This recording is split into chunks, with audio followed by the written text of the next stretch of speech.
Question आपको करा दिए, उसमें से एक दो क्वेश्चन जो कि वो भी एक्स्ट्रा क्वेश्चन थे, जो क्वेश्चन बच गए थे वो एक्स्ट्रा क्वेश्चन थे, वो एनसीईआरटी में भी है नहीं, लेकिन उनको भी मैं नीट के अभी क्वेश्चन की सीरीज चलेगी, आज एक लेक्चर में नहीं हो पाएंगे नीट के सारे क्वेश्चन, तो इस सीरीज के अंदर मैं सारे क्वेश्चन आपको करा दूंगा। जो एक दो क्वेश्चन नहीं उसके बचे एनसीईआरटी के, जो कि एक्स्ट्रा अभी आपको एनसीईआरटी में दिखेंगे नहीं, वो पहले थे, लेकिन मैं उनको भी कराऊंगा। लेकिन कब कराऊंगा, जब ये नीट के क्वेश्चन की सीरीज चलती रहेगी तब मैं साथ साथ में वो करा दूंगा। तो चलो फिलहाल अभी स्टार्ट करते हैं। फर्स्ट क्वेश्चन से, if the magnitude of sum of two vector is equal to, question को ध्यान से पढ़ना, मैग्नीट्यूड ऑफ किसका magnitude, sum of two vector, किसका magnitude, sum of two vector, तो दो वेक्टर का पहले सम करो फिर उसका मैग्नीट्यूड निकालो, is equal to the magnitude of किसका magnitude, difference of two vector, तो पहले दो वेक्टर का डिफरेंस लो फिर उसका मैग्नीट्यूड निकालो। अब इसने बोल दिया कि ये दोनों इक्वल हैं भाई, ये दोनों की क्या है, इक्वल है, तो भाई इक्वल है तो सीधी सीधी बात है, वेक्टर के एडिशन वेक्टर के सब्ट्रैक्शन, इन दोनों का मैग्नीट्यूड निकालते कैसे, तो एडिशन का मैग्नीट्यूड आता है अंडर रूट ऑफ मॉड ए का स्क्वायर प्लस मॉड बी का square plus 2 mod A mod B cos theta, ये होता है सम, प्लस ये इक्वल करना है आपको डिफरेंस के मैग्नीट्यूड के, तो वो होता है under root of A square plus under root of B square minus 2 mod A mod B cos of theta. ठीक है, दोनों साइड स्क्वायर कर लो, जब स्क्वायर कर लोगे तो ये हट जाएगा, रूट हट जाएगा, तो मैं दोनों साइड रूट हटा देता हूँ, क्योंकि जब स्क्वायर करोगे तो रूट हट जाएगा। अब क्या होगा, ये इससे गया, बिल्कुल गया, खत्म हो गया एकदम, ये इससे गया, तो अब इसको 2ab cos थीटा को इधर लेके आ जाओ, तो ये हो जाएगा 4 mod A mod B cos theta equal to 0। अब ये वाली वैल्यू तो 0 हो नहीं सकती, क्योंकि ये वैल्यू तो भाई कोई वैल्यू इसने दे रखी, ए और बी कोई नॉन जीरो वेक्टर्स है, नॉन जीरो वेक्टर मतलब ये वैल्यू तो 0 हो नहीं सकती, क्योंकि 4 तो ये कांस्टेंट है, 4 0 कैसे होगा, ऐसे ही ए का भी कुछ मैग्नीट्यूड होगा तो वो 0 नहीं है, बी का भी कुछ मैग्नीट्यूड होगा, और cos थीटा 0 हो सकता है, तो cos थीटा 0 होता कब है, जब थीटा की वैल्यू 90 डिग्री हो। इसका मतलब ए और बी के बीच में जब एंगल 90 डिग्री का होगा, जब ए और बी के बीच में 90 डिग्री एंगल होगा, तब ए और बी के समीशन का मॉड इक्वल होगा ए और बी के सब्ट्रैक्शन के मॉड के। ठीक है, क्वेश्चन समझ आया, मतलब फर्स्ट क्वेश्चन का आंसर क्या है, theta equals to 90 degree. Next question देखते हैं, if vector A and B are function of time then value of T at which they are orthogonal to each other. वाह क्या बात है, आपको वेक्टर ए दे रखा है, यहाँ पर ऐसा लिखना पड़ेगा आपको वेक्टर के साथ। अब आपको पूछा क्या है, I cap plus sine omega T, ये है अपना जे कैप, ये वेक्टर ए है, और वेक्टर बी जो दे रखा है वो cos omega T by 2 I cap plus sine omega T by 2 J cap. अब आपसे पूछा कि ये दोनों वेक्टर एक दूसरे के ऑर्थोगोनल है, तब आप बताओ कि टी की वैल्यू क्या होगी, किस टाइम के लिए ये दोनों एक दूसरे के ऑर्थोगोनल होंगे। आप समझ रहे हो, किस टाइम पर ये दोनों वेक्टर एक दूसरे के ऑर्थोगोनल होंगे, तो भाई दो वेक्टर ऑर्थोगोनल होने के लिए क्या होना चाहिए, देखो ए और बी का जो डॉट प्रोडक्ट होता है वो क्या होता है, mod A mod B cos theta, यही होता है। यदि दो वेक्टर ऑर्थोगोनल है, ऑर्थोगोनल होने का मतलब उनके बीच में थीटा की एंगल कितना है, 90 डिग्री, यदि थीटा 90 डिग्री इसमें पुट कर दोगे तो ए डॉट बी की वैल्यू कितनी आ जाएगी भाई, 0 आ जाएगी, क्योंकि cos 90 की वैल्यू 0 आती। तो यदि कोई भी दो वेक्टर ऑर्थोगोनल है, अब आज के बाद से ये चीज़ याद रखना, यदि कोई दो वेक्टर ऑर्थोगोनल है इसका मतलब उनका डॉट प्रोडक्ट कितना होगा, 0 होगा। ठीक है, यदि कोई दो वेक्टर ऑर्थोगोनल है तो उनका डॉट प्रोडक्ट 0 होगा, ये बात आप याद रखना। तो इससे इसको सॉल्व करते हैं भाई, इससे इसको सॉल्व करते हैं। आपको करना क्या है, ए डॉट बी को 0 करना है, ए डॉट बी को 0 करना है, इससे जो टाइम की वैल्यू आएगी वही निकालनी है आपको। तो ए डॉट बी को 0 करना है, तो ए की वैल्यू क्या है, cos omega T I cap plus sine omega T J cap, ये हो गया वेक्टर ए। इसका डॉट प्रोडक्ट लेना है किसके साथ, वेक्टर बी के साथ, जो कि है cos omega T by 2 I cap, और ये वाला ब्रैकेट नहीं लगाते यहाँ पे, plus sine omega T by 2 J cap. अब इन दोनों का डॉट प्रोडक्ट निकालना है। डॉट प्रोडक्ट में आप जानते हो आई डॉट आई कितना होता है, आई डॉट आई कितना होता है 1, आई डॉट जे कितना होता है 0, मतलब यदि सेम डायरेक्शन के यदि वो वेक्टर होते हैं, मतलब आई डॉट आई करना है या जे डॉट जे करना है या फिर के डॉट के करना है, तो इनकी वैल्यू 1 आएगी, क्योंकि आई डॉट आई आपको मैं पहले ही बता चुका हूँ, ये वेक्टर पढ़ा दिया।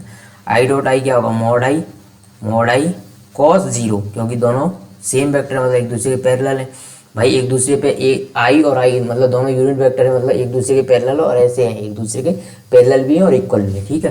तो यहाँ से कॉस की जीरो वैल्यू कॉस जीरो 1 होता है, तो यहाँ पे आई का मॉड कितना हो जाएगा 1, ये 1 और कॉस जीरो भी 1, तो यहाँ से ये वैल्यू 1 आती, समझ गए आप। और आई डॉट जे करोगे या फिर आई डॉट के करोगे, कुछ भी करोगे, मतलब आई के अलावा जे और के से यदि इसको मल्टीप्लाई करोगे तो ये वैल्यू 0 आएगी। क्यों आएगी, क्योंकि आई का जे के साथ एंगल कितना होता है 90 और कॉस 90 कितना होता है 0। ऐसे ही आई का के साथ एंगल कितना होता है 90, तो कॉस 90 कितना होता है 0। तो सिर्फ आई और आई वाली मल्टीप्लाई करनी है आपको, तो यहाँ से आप मल्टीप्लाई कर लो cos omega T into cos omega T by 2, ये दोनों मल्टीप्लाई होंगे। इसका आई का यदि आप इससे मल्टीप्लाई करने जाओगे तो ये 0 आती है वैल्यू, ये आपको पता होनी चाहिए। ऐसे ही जे का आपको आई से मल्टीप्लाई नहीं करना, क्योंकि वो वैल्यू 0 हो जाएगी। आपको सिर्फ मल्टीप्लाई करना है साइन ओमेगा टी का, मल्टीप्लाई करना है आपको, multiplied by sine omega T by 2, बस यही इसका आंसर है। लेकिन आंसर इसने पूछा है कि टी की वैल्यू क्या होगी, मल्टीप्लिकेशन हो गया, अब ये वैल्यू आपको क्या पुट करनी है 0, क्योंकि डॉट प्रोडक्ट जब 0 होगा तभी तो वो दोनों एक दूसरे के ऑर्थोगोनल होते हैं भाई। तो यहाँ से इनको इक्वल टू 0 पुट कर दो। अब 0 करने के लिए भाई, इसको 0 करने के लिए आपको एक फॉर्मूला पता होना चाहिए, फॉर्मूला कोस ए माइनस बी का फॉर्मूला होता है कॉस ए कॉस बी, फिर माइनस या प्लस, फिर आता है प्लस, प्लस साइन ए साइन बी, ये कॉस ए माइनस बी का फॉर्मूला है। यहाँ पर यदि प्लस होता कॉस ए प्लस बी तो यहाँ पर माइनस आ जाता, ठीक है।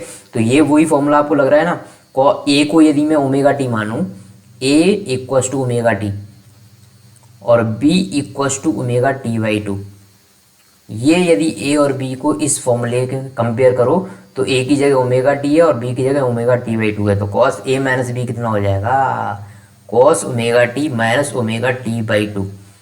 समझ आया आपको। इस वाली पूरी इक्वेशन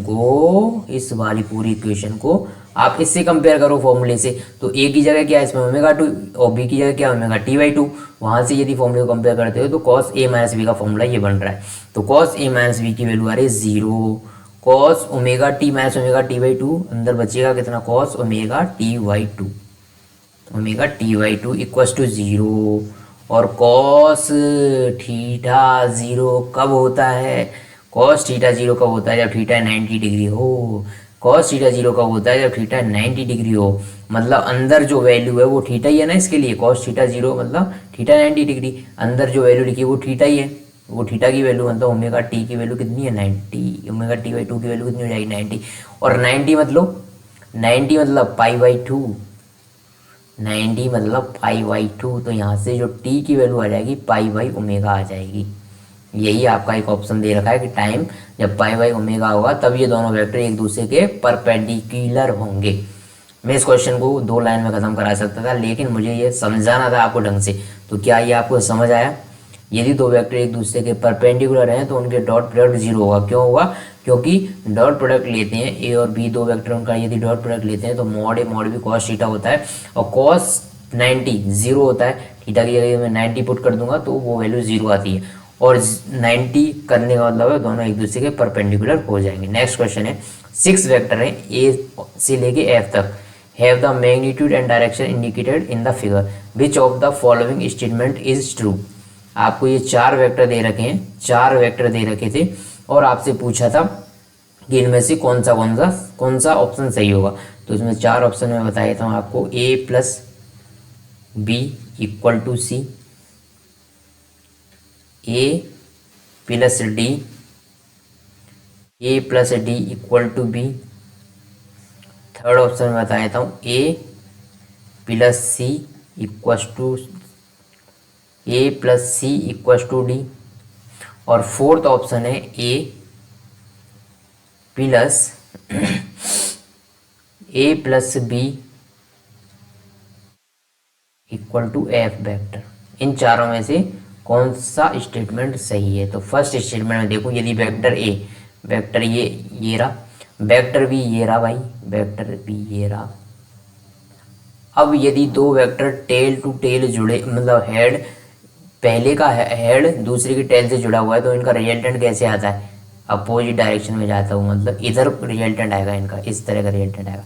तो देखो ए और बी को जोड़ने पे सी मिल रहा है क्या? सी तो देखो इस डायरेक्शन का वेक्टर है ऐसा, तो इसका रिजल्टेंट आर की वैल्यू सी के इक्वल है क्या? बिल्कुल नहीं है। ए और बी का वेक्टर एडिशन क्या हुआ? ए और बी, ए ये वेक्टर है, बी ये वेक्टर है, दोनों को यदि ऐड करूंगा तो इनका रिजल्टेंट कैसे आएगा? यदि दो वेक्टर कंटिन्यूसली ऐसे ऐड होते हैं तो जो रिजल्टेंट उनका होता है वो अपोजिट डायरेक्शन में ऐसे आता है, ये आपको पता है वेक्टर एडिशन से।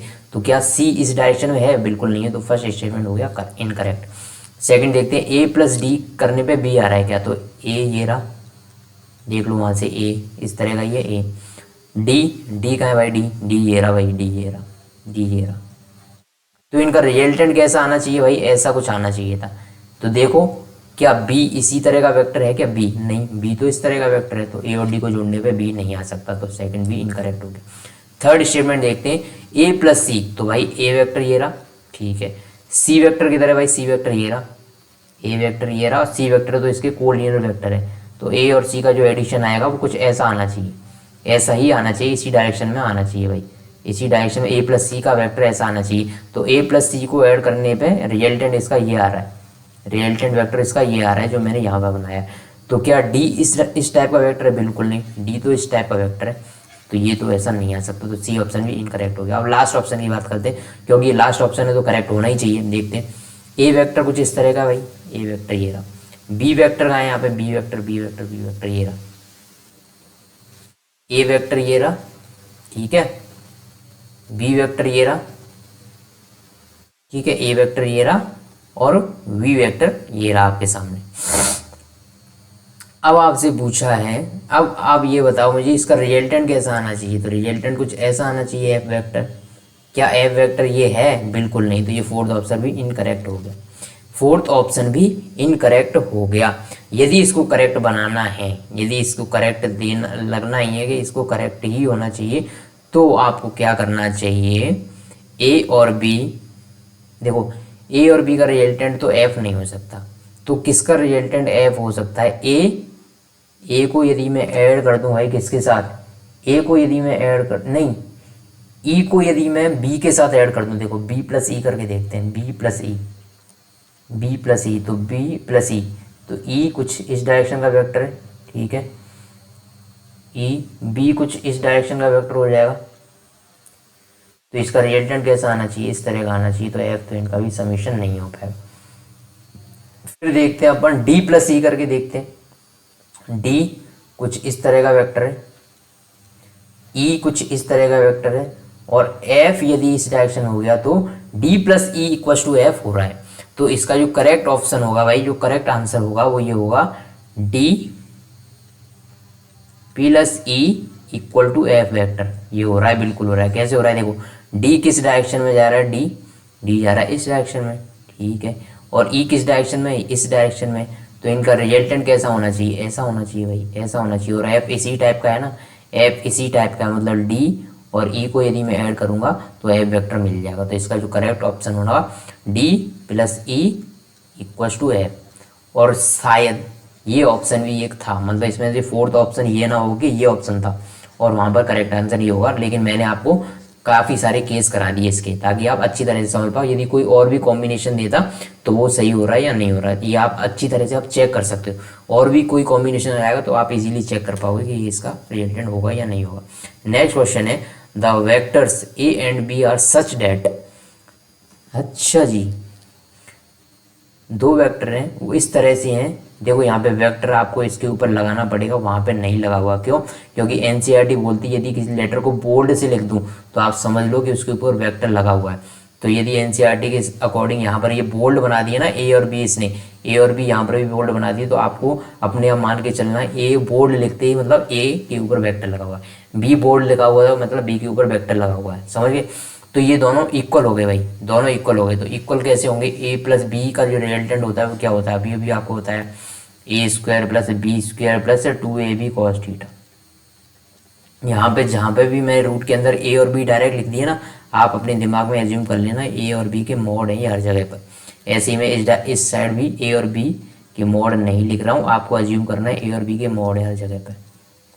कॉस थीटा दोनों साइड स्क्वायर करे हुए तो ये हट जाएगा भाई, इधर से भी हट जाएगा, ठीक है, ये हट गया, ये हटते ये गया गया। अभी अभी अभी ये क्वेश्चन कर चुके हैं, तो यहाँ से 4AB कॉस थीटा की वैल्यू आ जाएगी 0, तो थीटा की वैल्यू आ जाएगी 90 डिग्री।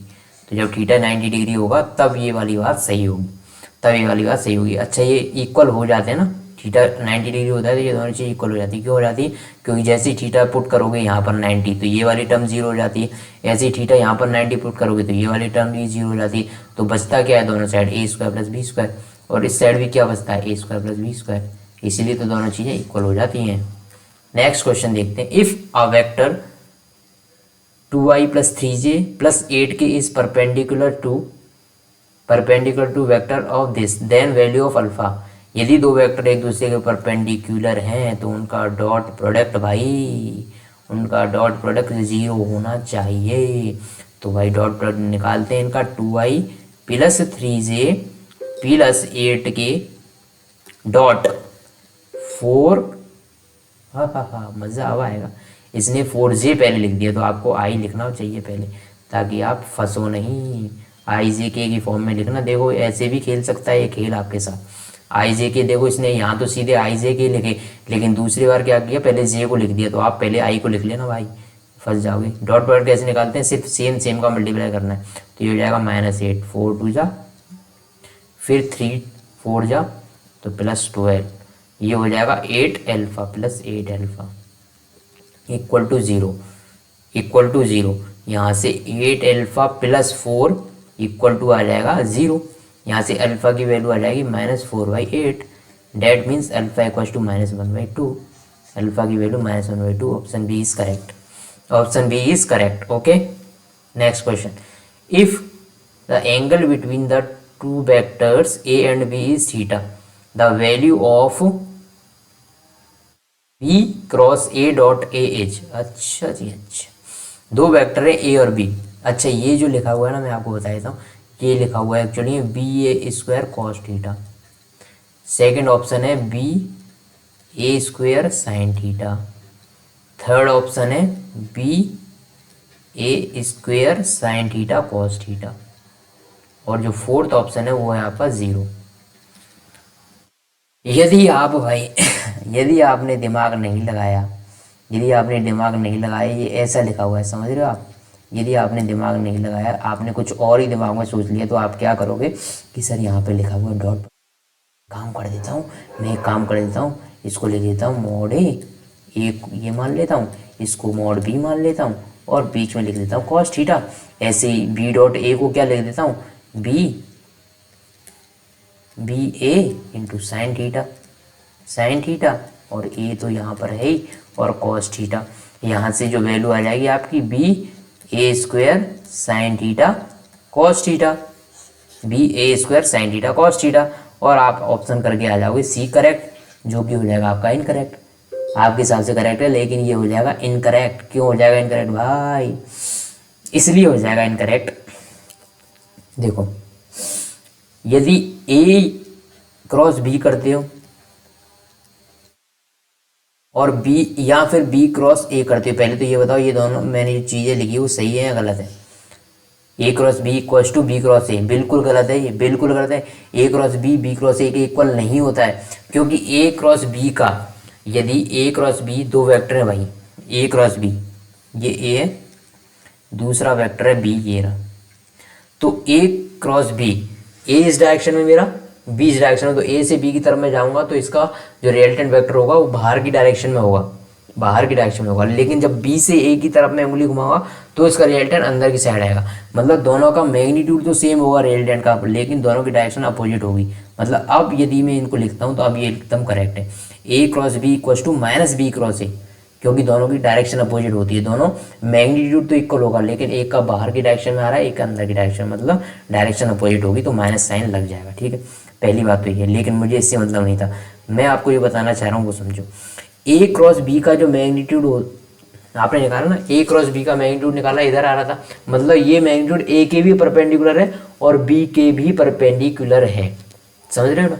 ए क्रॉस बी का जो मैग्नीट्यूड है वो ए के भी परपेंडिकुलर है, बी के भी परपेंडिकुलर, ऐसे बी क्रॉस ए का मैग्नीट्यूड भी अंदर की डायरेक्शन में आ रहा है, वो बी के भी परपेंडिकुलर है और ए के भी परपेंडिकुलर है, वो दोनों के ही परपेंडिकुलर है भाई।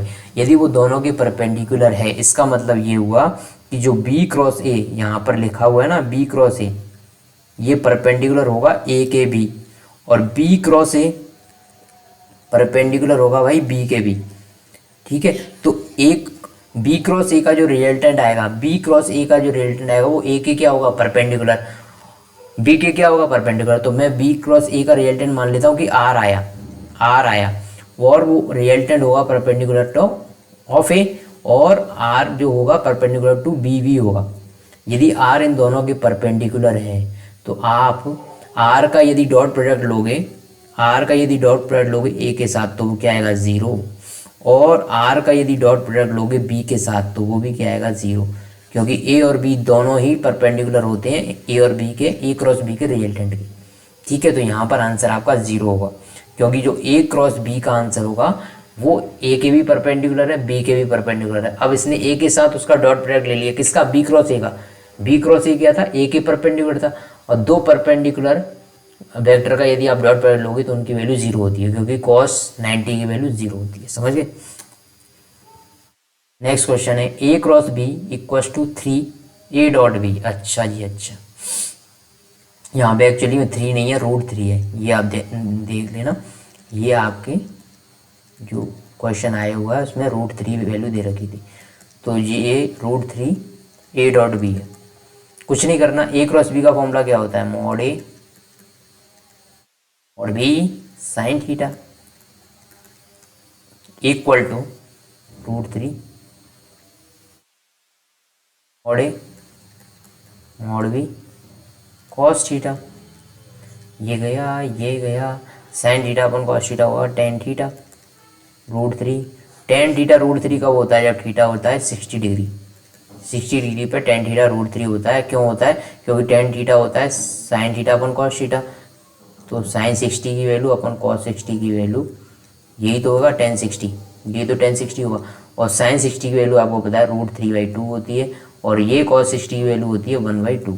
तो यहाँ से जो साइन टेन 60 की वैल्यू आती है √3 आती है, ठीक है। तो यहाँ से थीटा की वैल्यू 60 डिग्री आ गई।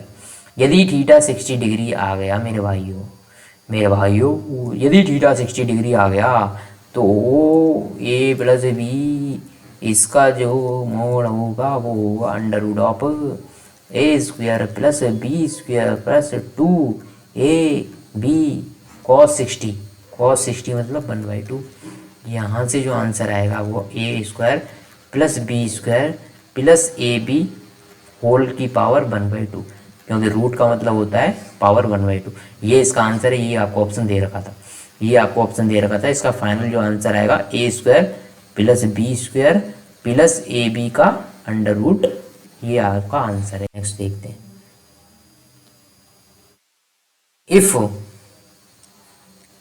Vector A plus B equal to है, ये ऐसा लिखा हुआ है भाई, तो आपको पूछा है कि ए और बी के बीच के एंगल ये कितना होगा। तो पहले ये बताओ कि ए प्लस बी ये जो है इनका जो मैग्नीट्यूड होता है वो होता कितना, A square plus B square plus 2ab cos theta, ये इसका मैग्नीट्यूड होता है, ठीक है ना। अच्छा, ये वैल्यू ए प्लस बी कब आएगी, ये वैल्यू ए प्लस बी तब आ सकती है भाई जब अंदर ए प्लस बी का होल स्क्वायर हो जाए। यदि ए प्लस बी का होल स्क्वायर अंदर हो गया तभी तो ये फाइनल ए प्लस बी निकलेगा बाहर। ये तो एनसीईआरटी का क्वेश्चन है इजी। अब देखो अंदर ए प्लस बी का होल स्क्वायर कब बनेगा, जब ये cos थीटा की वैल्यू 1 हो जाए भाई, cos थीटा की वैल्यू 1 हो जाए।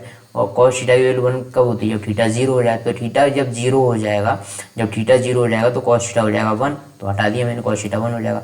ए square plus B square plus 2ab होता क्या, ए प्लस बी का होल स्क्वायर। तो अंदर ए प्लस बी का होल स्क्वायर बन गया, मतलब बाहर निकलेगा तो ए प्लस बी हो जाएगा वो। तो यहाँ से ए प्लस बी का जो रिजल्टेंट था वो मोड ए मोड बी के इक्वल हो गया। कब, जब थीटा की वैल्यू कितनी हो गई भाई, जब थीटा इक्वल टू 0 डिग्री हो गया था, जब थीटा इक्वल टू 0 डिग्री हो गया तब ये आंसर हो जाएगा आपका। अभी मैंने क्या किया, देखो मेरा इंटरनेट खत्म हो गया था, मैं ये क्वेश्चन आपके लिए लिख रहा था, ठीक है, मुझे नेट की ज़रूरत थी उसके लिए, मेरा इंटरनेट खत्म हो गया तो मैंने एक बुक मैंने इसकी तलाश की, गहन खोज की, और मैंने एक बुक खोज निकाली, और मैंने क्या किया फिर उससे क्वेश्चन कट, उसको क्वेश्चन लिए उसमें से और बुक के क्वेश्चन डायरेक्ट यहाँ पे छाप दी। तो बच्चों नाराज़ होने वाली बात नहीं है, ये मैंने मजबूरी में किया क्योंकि मेरा नेट खत्म हो गया था, ठीक है, इसके लिए मुझे दिल से क्षमा कर देना। Identify the vector quantity among the following, इनमें से कौन सी वेक्टर क्वांटिटी, क्या डिस्टेंस वेक्टर क्वांटिटी, बिल्कुल नहीं, डिस्प्लेसमेंट वेक्टर है, डिस्टेंस नहीं है। क्या हीट वेक्टर क्वांटिटी है, बिल्कुल नहीं, हीट और वर्क वगैरह ये वेक्टर नहीं होती, ये होते हैं स्केलर। क्या एनर्जी, नहीं, बिल्कुल नहीं।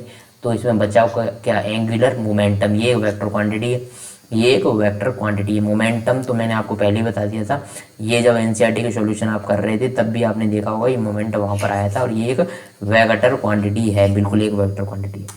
नेक्स्ट क्वेश्चन देखते हैं, the position vector of A particle is the velocity of particle is. Position vector आपको दे रखा ही है, तो वेलोसिटी कैसे निकालोगे भाई, पोजीशन वेक्टर से वेलोसिटी कैसे निकालते हैं, dr/dt करके, ऐसे करके निकालते हैं। तो भाई कॉस थीटा का डिफरेंशिएशन क्या होता है, माइनस साइन थीटा, लेकिन अंदर टी होता तब ये वैल्यू होती। आपने dr/dt करना है ना, टी के रेस्पेक्ट में डिफरेंशिएशन करना है, लेकिन अंदर तो ओमेगा टी है ना भाई, अंदर जो भी होता है उसका बाहर आ जाता है, वो डायरेक्टली डिफरेंशिएट होके, तो ए रहेगा यहाँ पर, और अंदर जो भी चीज़ लिखी हुई है उसका डिफरेंशिएशन बाहर लिखते हैं, तो ओमेगा टी का डिफरेंशिएशन हो जाएगा भाई ओमेगा, तो ओमेगा बाहर आ गया भाई, ये बाहर आ गया। अब कॉस थीटा का जो डिफरेंशिएशन होता है वो माइनस ऑफ साइन थीटा होता है, तो यहाँ से minus of sine omega T I cap. ऐसे ही इस दूसरी वाली टर्म का जब करोगे डिफरेंशिएशन तो वो हो जाएगा ए, ओमेगा वापस बाहर आ जाएगा, और साइन थीटा का जो डिफरेंशिएशन होता है वो कॉस थीटा ही होता है। ये वाली बात हो गई, देखो ये वाली बात हो गई, और यहाँ पर देखो माइनस साइन आएगा एक, ये बात आप समझ गए, बिल्कुल समझ गए आप, मुझे पता है बिल्कुल समझ गए आप। अब देखते हैं, इसने पूछा velocity of particle is, velocity में और आर में क्या रिलेशन है, आपसे ये पूछा है। तो मैं देख लेता हूँ, कहीं वेलोसिटी और आर एक दूसरे के परपेंडिकुलर तो नहीं है, तो वेलोसिटी और आर यदि एक दूसरे के परपेंडिकुलर हुए तो उन दोनों का डॉट प्रोडक्ट कितना होना चाहिए, 0। देखते हैं, ये इतना है, v तो इतना है, और r कितना है, ये रहा, r कितना है, a cos omega t i plus a sin omega t j, तो दोनों का डॉट प्रोडक्ट निकाल दिया, नीचे वाले का और ऊपर वाले का डॉट प्रोडक्ट निकाल दिया। तो भाई i से i को मल्टीप्लाई करना पड़ेगा, i से i, तो ये आ जाएगा I square omega sine omega T और कॉस ओमेगा टी। ऐसे ही j से j को मल्टीप्लाई करोगे, लेकिन यहाँ पर मैंने आपको पहले ही बताया था भाई, यहाँ पर एक क्या है, यहाँ पर एक माइनस है भाई, माइनस है, उसको मत भूल जाना। क्यों आया था, क्योंकि जब कॉस का डिफरेंशिएट करते हैं तो वो माइनस साइन होता है। फिर दूसरी वाली टर्म को ऐसे करोगे, इसका जब आएगा तो ए स्क्वायर ओमेगा, ये हो जाएगा साइन ओमेगा टी और कॉस ओमेगा टी। क्या ये दोनों वैल्यू सेम है, लेकिन एक में माइनस साइन एक में प्लस, मतलब दोनों कट के हो जाएंगे 0। तो इससे क्या पता चला कि v डॉट आर की जो वैल्यू है वो 0 आ रही है। इससे क्या पता चलता है कि वेलोसिटी और पोजीशन वेक्टर एक दूसरे के परपेंडिकुलर हैं। एक्चुअली में ये जो आपको ये सामने आपको एक चीज़ दिख रही है ना पोजीशन वेक्टर की, ये पोजीशन वेक्टर है किसके लिए, ये सर्कुलर मोशन के लिए होते हैं। ऐसा सर्कुलर मोशन के जो पोजीशन वेक्टर आता है वो कुछ इस तरह का आता है, बस, ठीक है। तो आप जानते हो सर्कुलर मोशन के अंदर जो टेंजेंशियल वेलोसिटी होती है वो हमेशा ही पोजीशन वेक्टर परपेंडिकुलर होती है, ठीक है। आप उसकी बात नहीं करते।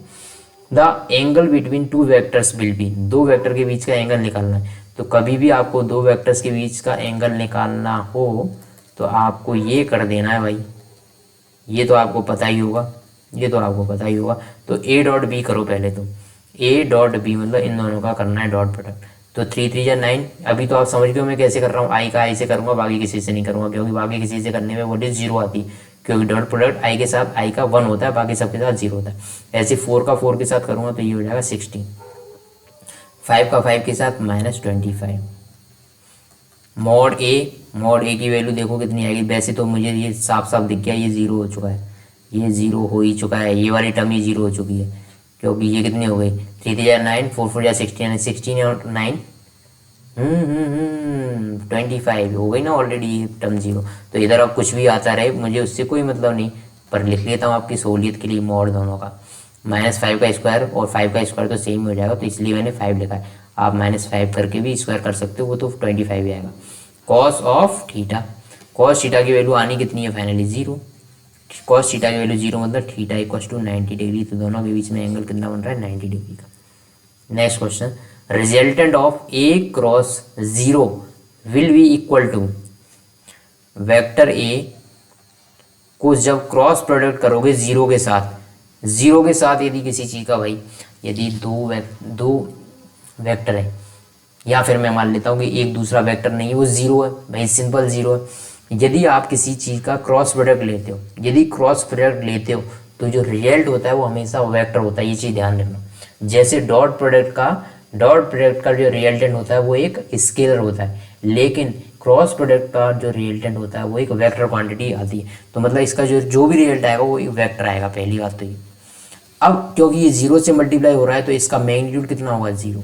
मैग्नीट्यूड जीरो आएगा लेकिन वेक्टर होगा, मतलब ऑप्शन सी करेक्ट है, जीरो वेक्टर।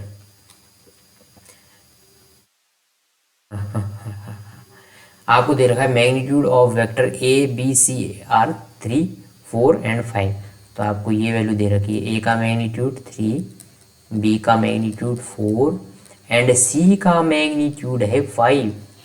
ठीक है। If A plus B equal to C the angle between A and B is, अच्छा जी अच्छा जी अच्छा जी अच्छा। आपसे पूछ लिया ए और बी के बीच का एंगल बताओ, तो एंगल निकालने के लिए भाइयों आपको यदि एंगल निकालना ही पड़े तो आप ये बताओ ए और बी के बीच का एंगल कैसे निकालोगे। ए और बी के बीच का एंगल कैसे निकालोगे, सिंपल है, बहुत सिंपल है। कैसे सिंपल है सर मुझे बता दो, मुझे समझ नहीं आ रहा सर, आप बताओगे कैसे सिंपल है। देखो ऐसे सिंपल है, दोनों साइड आप क्या करो,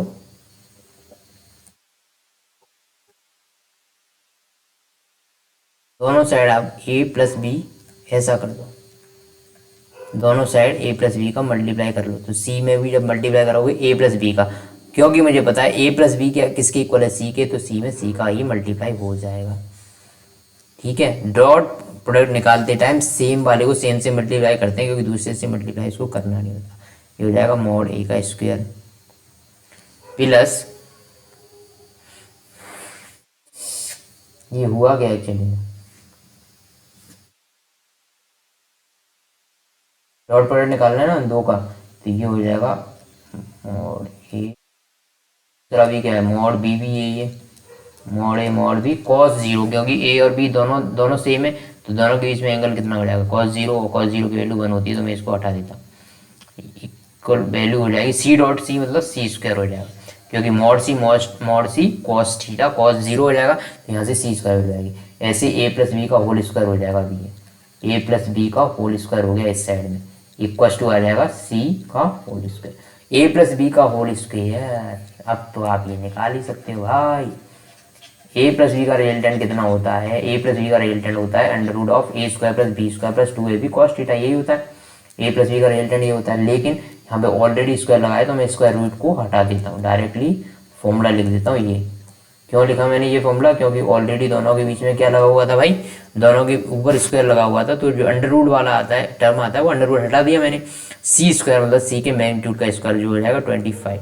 अब यहाँ से ए की वैल्यू मुझे पता है भाई, बिल्कुल पता है, 3 3 9 हो जाएगी, ये वैल्यू पता है 16 हो जाएगी, 2 इंटू ए की वैल्यू 3, बी की वैल्यू 4 कॉस थीटा इक्वल टू 25। 16 और 9 25, इधर भी हो रहा है इधर भी 25 है, तो 2 into 3 into 4 into cos theta equal to हो जाएगा 0। क्यों 0 हो गया, क्योंकि 16 और 9 भी 25, इधर भी 25 है, 0। यहाँ से थीटा की वैल्यू आएगी 90 डिग्री। 90 डिग्री को यदि आप रेडियन में लिखना चाहोगे तो वो होता है π/2। Option A is correct answer. Next question है भाई, a football player is moving southward. Okay, बात करते हैं अभी, पहले ये डायरेक्शन बना हुआ, ईस्ट, वेस्ट, नॉर्थ, साउथ। ठीक है, एक फुटबॉल प्लेयर है जो मूव कर रहा है साउथ डायरेक्शन में। ठीक है, साउथ डायरेक्शन मतलब माइनस जे की डायरेक्शन में वो चल रहा है। ठीक है, and suddenly turns east word with the same speed. पहले इधर वी से चल रहा था भाई, वी से इनिशियल वेलोसिटी कितनी थी, माइनस वी जे कैप। फिर उसने टर्न किया, ठीक है, उसने ईस्ट वर्ड टर्न किया भाई, ईस्ट वर्ड उसने टर्न किया सेम स्पीड से, मतलब अब इसकी स्पीड हो गई प्लस वी आई कैप। समझ गए, plus v i cap. The force that act on the player while turning as.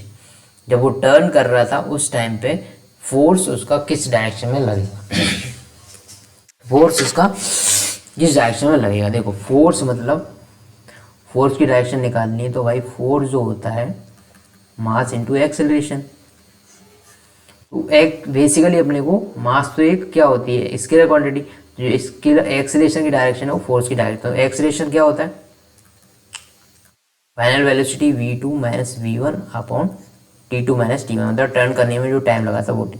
तो फाइनल वेलोसिटी इसकी कितनी है, v आई कैप, माइनस इसकी इनिशियल वेलोसिटी कितनी थी, माइनस v जे कैप, अपॉन जो भी टाइम लगा टर्न होने में। ठीक है, तो यहाँ से जो आपकी वैल्यू आ रही है देखो, v i cap plus v j cap upon नीचे तो कोई कांस्टेंट टर्म होगी, नीचे तो कोई कांस्टेंट टर्म होगी, मैं मान लेता हूँ वो वैल्यू 5 है। तो यहाँ पे v y 5 i plus v y 5 j, 5 की जगह कोई भी वैल्यू हो मुझे उससे मतलब नहीं है, ये वैल्यू तो कोई कांस्टेंट है, ये भी कोई कांस्टेंट वैल्यू है। तो इसकी डायरेक्शन मुझे चाहिए, तो आई मत कैप मतलब ये इस डायरेक्शन में आएगा, वी वाई 5 इसका मैग्नीट्यूड होगा और आई इधर है। ऐसे ही जे इधर है भाई, जे कुछ इस है और इसके वी वाई 5 इधर है। तो इसका नेट मैग्नीट्यूड किस डायरेक्शन में होगा, इस डायरेक्शन में होगा, इस डायरेक्शन, ये डायरेक्शन कौन सी है, ये ईस्ट है भाई, ये नॉर्थ है, तो नॉर्थ ईस्ट डायरेक्शन में हो जाएगी इसकी। ठीक है, तो अलोंग नॉर्थ ईस्ट डायरेक्शन, कोई दिक्कत नहीं है। अभी मुझे यहाँ पे ईस्ट वर्ड दिख रहा है, यदि वेस्ट वर्ड होता उसकी जगह, यदि इसकी जगह वेस्ट वर्ड होता तब भी आप नेट निकाल सकते थे, यदि इसकी जगह ईस्ट की जगह वेस्ट वर्ड होता तो भी आप नेट निकाल देते, कोई दिक्कत नहीं। देखो इनिशियल वेलोसिटी तो ये रही इसकी, इनिशियल वेलोसिटी साउथ की डायरेक्शन मतलब माइनस वी जे कैप है। यदि ये वेस्ट वर्ड मूव करता भाई, वेस्ट डायरेक्शन में जाता तो इसकी फाइनल वेलोसिटी होती माइनस वी आई कैप। ठीक है, तो इसकी एक वेलोसिटी तो इधर है वी आई कैप, नेगेटिव मैं साइन नहीं लगा रहा क्योंकि ऑलरेडी मैंने इसको वेक्टर को इस डायरेक्शन बना दिया, और ये इसकी ये वाली वेलोसिटी है, ये इसकी है फाइनल वेलोसिटी, फाइनली इसने ये टर्न दिया था, ये इसकी इनिशियल वेलोसिटी। एक्सीलरेशन की डायरेक्शन ही फोर्स की डायरेक्शन होगी, तो v2 माइनस v1 अपॉन जो भी टाइम लगा टर्न होने में वो। तो फाइनल वेलोसिटी किस डायरेक्शन में, इस डायरेक्शन में, ये रही v i, minus initial velocity किस डायरेक्शन में भाई, ये रही, अपॉन टाइम जो भी लगा इसको। यहाँ पर v1 की जगह जो वैल्यू लिखे हुए वो माइनस वी जे कैप है भाई। तो यहाँ से अच्छा यहाँ पे तो साइन के साथ लिखनी पड़ेगी ना, तो माइनस वी आई कैप, तो यहाँ पे जो वैल्यू आएगी minus v i cap plus v j cap divide by जो भी कांस्टेंट वैल्यू आएगी वो। तो यहाँ से यदि आप इसको बनाओगे तो ऑलरेडी मैं इसको बना ही चुका हूँ, ये वी इधर आएगा, ये इस चीज इधर आएगा, रिजल्टेंट इधर आएगा। तो इसकी जो फाइनल वेलोसिटी हो जाएगी, रिजल्टेंट जो वैल्यू आ जाएगी वो किस डायरेक्शन में हो जाएगी, ये डायरेक्शन है कि वेस्ट हो गई, ये साउथ हो गई, तो साउथ वेस्ट डायरेक्शन में इसकी रिजल्टेंट वेलोसिटी हो जाती। यदि ये टर्न किस डायरेक्शन में करता, यहाँ पे ईस्ट वर्ड ना होके वेस्ट वर्ड होता तो। समझ गए, कोई दिक्कत वाली बात नहीं है इसमें, easy question. The x and y coordinate of the particle at any time are x equal to इतना, वाई इक्वल टू इतना respectively, where x and y are the in meters and t in the t is in second. The acceleration of the particle at t equal to 2 second is, अच्छा जी, t equal to 2 second पे acceleration चाहिए, तो इसके x coordinate कितना है भाई, 5t minus 2t square, okay. And y coordinate कितना भाई इसका, ये रहा। तो एक्स डायरेक्शन की वेलोसिटी निकाल सकता हूँ D x by D T करके, बिल्कुल निकाल सकता हूँ, वैल्यू आ जाएगी 5 माइनस 4t, ठीक है। ऐसी वाई डायरेक्शन की वेलोसिटी निकाल सकता हूँ, वो आ जाएगी 10। क्या मैं एक्स डायरेक्शन का एक्सलेशन निकाल सकता हूँ, ये टर्म तो जीरो हो जाएगी, माइनस 4t का डिफरेंशिएशन -4। ऐसी वाई डायरेक्शन का एक्सलेशन कितना हो जाएगा, जीरो, क्योंकि वी वाई की वैल्यू कॉन्स्टेंट थी। तो यहाँ पे एक्सलेशन जो पार्टिकल का आया, ए फाइनल आएगा ए एक्स आई कैप, एक्स की डायरेक्शन के लिए आई कैप प्लस ए वाई जे कैप, एक्स की डायरेक्शन में कितनी है -4i cap plus 0j cap. तो इसकी वेलोसिटी है -4 किस डायरेक्शन में, तो इसकी एक्सीलरेशन की वैल्यू सॉरी एक्सीलरेशन की वैल्यू आ रही है -4 मीटर पर सेकेंड स्क्वायर। तो option B is correct answer. Next question है भाई, a particle is moving such that its position coordinate x and y are this and this. अच्छा, position coordinate आपको दे रखे हैं, t इक्वल टू 0 पे इसकी कोऑर्डिनेट ये रहे और t इक्वल टू 2 पर ये रहे, t इक्वल टू 5 पर ये रहे। Average velocity from t equal to 0 से t इक्वल टू 5 तक एवरेज वेलोसिटी चाहिए आपको, एवरेज वेलोसिटी v एवरेज की वैल्यू चाहिए। एवरेज वेलोसिटी क्या होती है भाई, x2 इस केस में हो जाएगा x at 5 second minus x at 0 second. यही तो पूछा t इक्वल टू 0 से 5 के बीच में, और टाइम कितना हो जाएगा 5 माइनस 0। 5 सेकेंड पे इसके कोऑर्डिनेट कितने हैं, यदि मैं इसको x और y की फॉर्म में लिखूं तो ये हो जाएगा 13i प्लस 14j, और t इक्वल टू 0 पे इसके कोऑर्डिनेट कितने हैं 2i प्लस 3j, यही है ना। तो x एट 5 कितना है भाई 13i प्लस 14j माइनस 0 पर कितने हैं इसके 2i plus 3j upon time कितना है 5। यहाँ से आप यदि एवरेज वेलोसिटी निकालोगे वो आ जाएगी 13 माइनस 2, क्योंकि एक्स आई कोऑर्डिनेट को ऐड कर सकते हो और वाई को अलग कर सकते हो, जी को अलग। तो यहाँ से 13 माइनस 2 की वैल्यू जो आ जाएगी वो आ जाएगी 11i प्लस 14 माइनस 3 मतलब 11j अपॉन 5। यहाँ से 11 कॉमन ले लो तो 11/5 i प्लस j, ये इसकी एवरेज वेलोसिटी आ जाएगी भाई। तो यहाँ पर ऑप्शन हो जाएगा डी आपका करेक्ट। नेक्स्ट क्वेश्चन है, a particle has initial velocity and acceleration okay magnitude of velocity after 10 second. अब ये बताओ यहाँ पर एक्सेलरेशन कैसा दिख रहा है आपको, देखो 3i प्लस 0.2j कैसा है, कैसा भाई कांस्टेंट है, कांस्टेंट वैल्यू है। तो कांस्टेंट है तो यहाँ पर आप सारी इक्वेशन लगा सकते हो, तीनों इक्वेशन लगा सकते हो। आपको चाहिए क्या, magnitude of velocity after 10 second, तो v फाइनल चाहिए equal to u plus a t, v equal to u plus a t. आपको फाइनल वेलोसिटी निकालनी है, इनिशियल वेलोसिटी दे रखी है 2i plus 3j plus a acceleration, तो एक्सेलरेशन आपको दे रखा है 0.3i plus 0.2j into time कितने सेकंड बाद 10 सेकंड बाद, बस कोई दिक्कत नहीं। यहाँ से 2i plus 3j plus 0.3 into 10 मतलब 3i, 0.2 इंटू j मतलब 2j। यहाँ से जो वैल्यू आ जाएगी वेलोसिटी की वो आ जाएगी 5i प्लस 5j। और वेलोसिटी का मैग्नीट्यूड यदि निकालना होगा तो वो हो जाएगा √5 स्क्वायर प्लस 5 स्क्वायर 5√2 ये आंसर हो जाएगा, ये आपका आंसर हो जाएगा। अच्छा, ये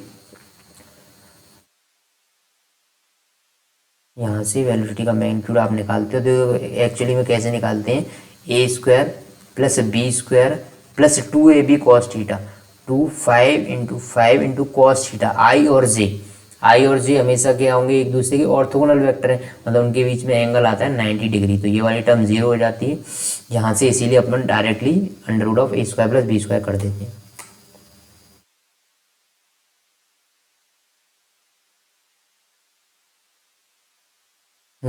A body is moving with a velocity of 30 meter per second towards east. अच्छा, ईस्ट डायरेक्शन में वेलोसिटी है, initial velocity v initial equal to 30 किस डायरेक्शन में, ईस्ट डायरेक्शन मतलब i cap. After 10 second its velocity becomes 40 meter per second. अच्छा, 10 second के बाद इसकी वेलोसिटी हो जाती है 40 मीटर पर सेकेंड, लेकिन किस डायरेक्शन में हो जाएगी, नॉर्थ डायरेक्शन मतलब j। अब ये बात वापस याद रखना, ये ईस्ट है, इधर वाली वेस्ट होती है भाई, इधर वाली नॉर्थ होती है भाई, इधर वाली साउथ होती है। ये आई कैप, इधर माइनस आई कैप, इधर जे कैप और इधर माइनस जे कैप। ठीक है, तो इस तरह से मैंने निकाला। एवरेज एक्सेलरेशन ऑफ बॉडी, अच्छा जी, एवरेज एक्सेलरेशन क्या होता है, वो होता है v2 minus v1 upon t2 minus t1। तो फाइनल वेलोसिटी कितनी है भाई, फाइनल वेलोसिटी है ये माइनस इनिशियल वेलोसिटी कितनी है ये रही, और टाइम कितना लगा भाई, टाइम लगा 10 सेकेंड। तो यहाँ से आपका एवरेज एक्सेलरेशन आ जाएगा, एवरेज एक्सेलरेशन आ जाएगा भाई 4J-3I, यही आ जाएगा एक्सेलरेशन, एवरेज एक्सेलरेशन ये आ जाएगा। और एवरेज एक्सेलरेशन का यदि मैग्नीट्यूड निकालना होगा, यदि मैग्नीट्यूड निकालना होगा तो under root of 4² + 3², under root of 4² + 3², ये हो जाएगा 16 + 9 मतलब 25, आंसर हो जाएगा 5 मीटर/सेकंड स्क्वायर, क्योंकि एक्सेलरेशन है उसकी यूनिट मीटर/सेकंड स्क्वायर होती है। ये एक्सेलरेशन का एवरेज है एक्चुअली। और यदि इसका एंगल निकालना हो तो आप एंगल भी निकाल सकते हो। देखो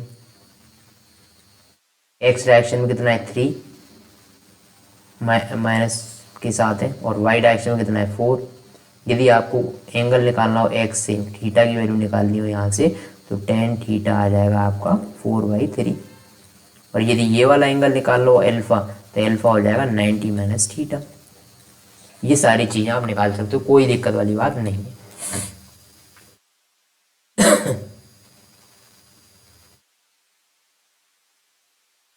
तो मैंने ऑलरेडी करा दिया आपको, वापस वापस आ गए शायद। अच्छा, ये एक क्वेश्चन है, a particle starting from origin, एक पार्टिकल है जो ओरिजिन से चलना स्टार्ट करता है, ये रहा भाई ओरिजिन, चलना स्टार्ट कर दिया, moves in a straight line in XY plane. ठीक है भाई, XY प्लेन में चल रहा है, तो देखो ये प्लेन बना लेते हैं, ये x है और ये y है, और वो स्ट्रेट लाइन में चल रहा है और यहाँ पर कहीं चलेगा, ये XY प्लेन है। ठीक है, its coordinate at a later time are √3, 3, मतलब x डायरेक्शन में ये चला कितना √3 होता है 1.414, तो x डायरेक्शन में चला ये √3, और y डायरेक्शन में चला 3, तो कहीं यहाँ, तो ये पहुंचा कहीं इस जगह पर, ये पहुंचा किसी,